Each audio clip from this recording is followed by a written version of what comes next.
एक जीवंत इंसान बनने के लिए ये तीनों बहुत जरूरी हैं। इनसे होती है पाचन प्रक्रिया में हलचल, इन्हीं पंच वायुओं से होती है। चक्र चलने चाहिए, पोषक तत्व शरीर में फैलने चाहिए, कोशिकाओं या सेल्स से कचरा साफ होना चाहिए। हर चीज के लिए हलचल जरूरी है। अगर हलचल रुक जाएगी तो आप देखेंगे कि शरीर में जीवन टिक नहीं पाएगा।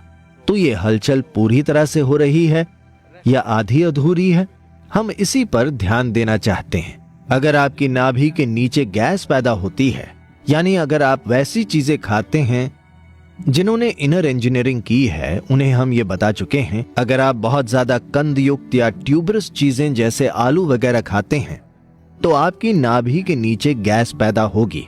वहां गैस पैदा होने से नाभि और गले के गड्ढे के बीच आपके प्राण सही तरीके से काम नहीं करेंगे और आपके सिस्टम की गतिशीलता कम हो जाएगी। इसीलिए जो लोग ध्यान करना चाहते हैं, जो छात्र हैं या जिन्हें अपना दिमाग केंद्रित करना है और लंबे समय तक जागना है, उन्हें वे चीजें नहीं खानी चाहिए। में ऐसा हो रहा है जैसे जैसे दुनिया के लोग या मूर्ख सोचते हैं कि वे ज्यादा से ज्यादा आधुनिक हो रहे हैं, उनका भोजन उतना ही पुराना होता जा रहा है। वे सोचते हैं ताजा भोजन असभ्यों के लिए है। जो खुद को सभ्य मानते हैं वे सुपर स्टोर से एक बॉक्स खरीदते हैं जिस पर लगा प्लास्टिक वे फेंक देते हैं, ये जानते हुए कि इससे पर्यावरण को नुकसान होगा। और कैन आमतौर पर प्लास्टिक या एल्यूमिनियम का होता है। वे उसे माइक्रोवेव में गर्म करते हैं, जो खाने से पहले एक और गलती है। ये शायद कम से कम 3 महीने पुराना हो।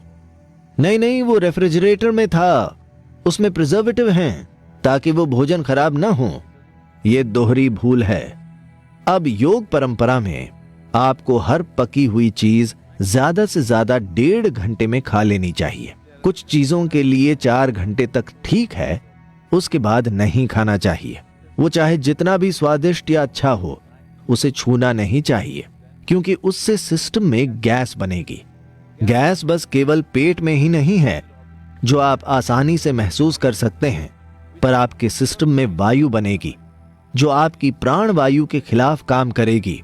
यानी उससे आपकी सांसें, आपके विचार और आपकी सूंघने की शक्ति, ये चीजें धीरे धीरे कमजोर होती जाएंगी। को पकाते हैं। भोजन को पचाने के लिए सभी जरूरी चीजें सिर्फ शरीर में ही नहीं होती, भोजन में भी ये एंजाइम मौजूद होते हैं। जब आप भोजन को पकाते हैं तो आप काफी हद तक ये एंजाइम नष्ट कर देते हैं। एंजाइम के बिना खाने पर शरीर को मेहनत करनी पड़ती है वो हिस्सा बनाने के लिए जो नष्ट हो गया है, और उसके बाद ही वो पचा सकता है। आमतौर पर खाने के 1 से 1.5 घंटे तक ये शरीर की ऊर्जा को कम कर देता है।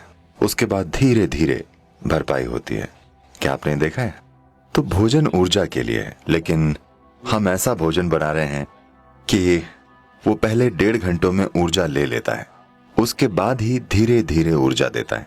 वैसे भी आपका पाचन चाहे जितना भी अच्छा हो, फिर भी आप वे सभी एंजाइम नहीं बना सकते जो पकाने में नष्ट हो गए हैं। सिर्फ कुछ हद तक हम बना सकते हैं। हमें समझना चाहिए कि फल ऐसी चीज है जिसे प्रकृति खुद भोजन बनाना चाहती है।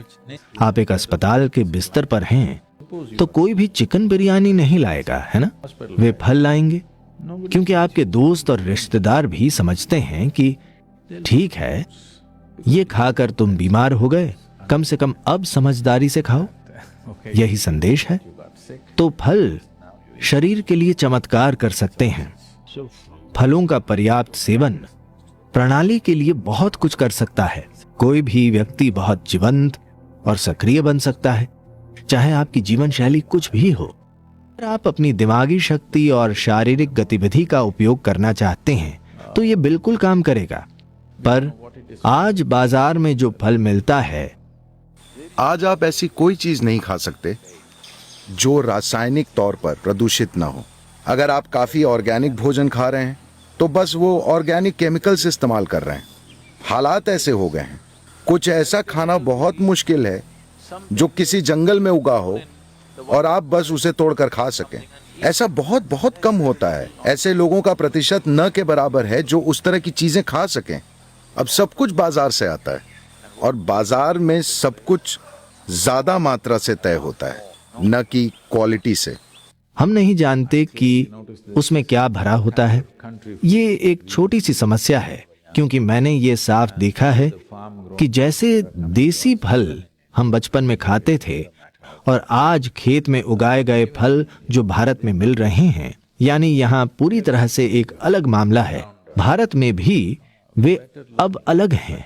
वे बहुत बड़े, गोल, बेहतर दिखने वाले हैं, पर ये बोटॉक्स की तरह है। ये काम नहीं करता। मुझे साफ दिख रहा है कि इसमें शक्ति और जीवंतता का वो स्तर नहीं है, क्योंकि ये बाजार के लिए बनाए गए हैं, न कि इंसान के लिए। ये फल मूल रूप से बाजार के लिए बनाए जाते हैं, यानी ये नहीं कि वे बिल्कुल बेकार हैं, पर उनमें पहले जैसा पोषण नहीं है।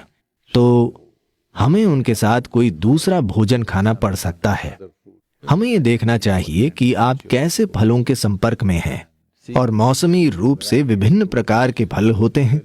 ये बहुत ही अविश्वसनीय है कि किसी समय पर भूमि जैसे फल पैदा करती है, वही सिस्टम के लिए सबसे अच्छे होते हैं। इस बारे में काफी रिसर्च हुई है, कैसे उन मौसमों में जब ठंड होती है, जब गर्मी होती है, जब नमी ज्यादा होती है, सही प्रकार का फल धरती से निकलता है। यदि आप उस जगह के फल खा रहे हैं, पर अब आप न्यूजीलैंड से आए फल खा रहे हैं, ये अलग बात है। अगर आप आसपास की भूमि के फल खाएंगे तो आप देखेंगे कि सही मौसम में आपको सही फल मिल रहा है, तब वही फल खाना सबसे अच्छा है।